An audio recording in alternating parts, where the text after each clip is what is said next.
Hi, my name is Tama, and if you haven't known already, and my contentious issue is physical appearance. And why I chose this contentious issue specifically, because I think it does kind of affect people our age as teenagers as we're growing up and discovering ourselves. So let's get started. Why is physical appearance a contentious issue, may you ask? Well, it is a contentious issue because it's the influence of society, that society has trained us to believe that looks are important when they're actually not really, and that has fixated us to believe on a certain ideal body or ideal image as shown as things such as media and magazines, which are obviously edited to make that ideal and fixated image. And it does definitely affect us human lives because it develops mental illnesses and all that, such as, did you know that 24 million people of all ages have suffered from eating disorders? 24 million. That's a really big number. And as well as 50% of people who have had anorexia develop bulimia and bulimic patterns in their lifetime. And then that's the influence that people get just because of how they look. Interestingly enough, did you know that 24 million people worldwide have suffered from eating disorders? That is a whole lot, just because on how we look. And also, mostly physical appearance can be aimed at students and teenagers, for example, at school. So, for example, 81% of 10-year-olds are afraid of getting fat, and isn't this just really shocking and really sad that already 10-year-olds at age 10 are afraid of gaining weight and afraid about their appearance at such a young age? As well as 90% of students who have eating disorders are between the ages of 12 and 25. And basically this could mean primary school students, high school students, and college students. So there isn't a specific age on how to feel about your physical appearance. It can be from all these different age ranges.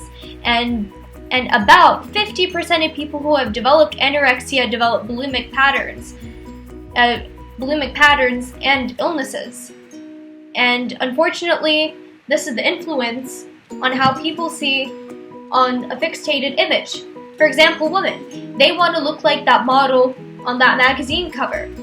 But it's an unrealistic image because obviously it's been photoshopped, it's been edited, it's been looked in different ways to make it look like on the perception of being perfect, which it's difficult to achieve a body like that in real life because it's unrealistic. It makes people want to look up to it more. This does not only affect children, this also affects men equally as much. For example, people usually tend to think that men have a much higher self-esteem than us women, but that's not entirely proved to be true over the years. For example, in a survey taken, a surprising finding saw that men worried about their appearance more than their family, their health, and their success. As well as men are less likely to seek eating disorder treatments because they have the perception that it's a woman's disease.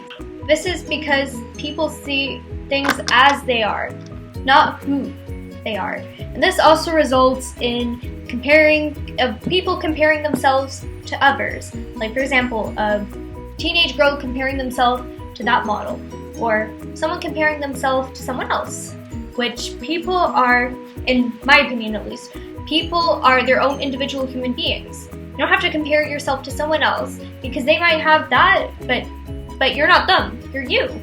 You have many amazing qualities that you can present and show out, and this is also because people tend to point out the negative more rather than the good.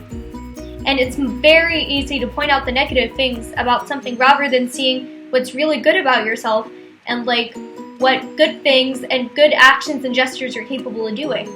Anyone and everyone can feel insecure or not like something about themselves, like with their physical appearance. For example, I might not like certain things about my appearance. Like, I wasn't a really big fan about my height, or I wasn't particularly a big fan about how I look younger than I actually am, which is sometimes kind of upset me. But then I don't think that's gonna let that stop me from like achieving things in life and being happy in life.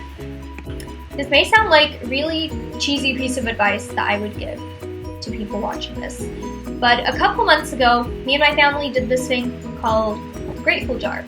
So basically, I thought it was a dumb idea at first. Okay, you just put like pieces of paper in a jar. But then I realized it's more than just that. So basically, the point is to put things that you're grateful for and write them down on a piece of paper and put it in the jar, then open it later on.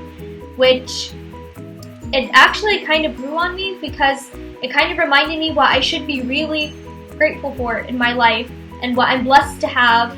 And then sometimes when, like, I take things for granted, and this kind of like reminds me what I'm grateful for, and like reminds me the good things in my life and why I'm happy to have them and blessed to have them. Even if it could be something simple as, thanks Dad for helping me study for the math test, or thank God I passed my exams. Something as simple as that. And to conclude, I would like to leave you guys off with this quote. While physically beautiful things are lovely, looks eventually fade. Whereas beautiful actions positively affect those around us, and that can last a whole lifetime. Thank you for watching.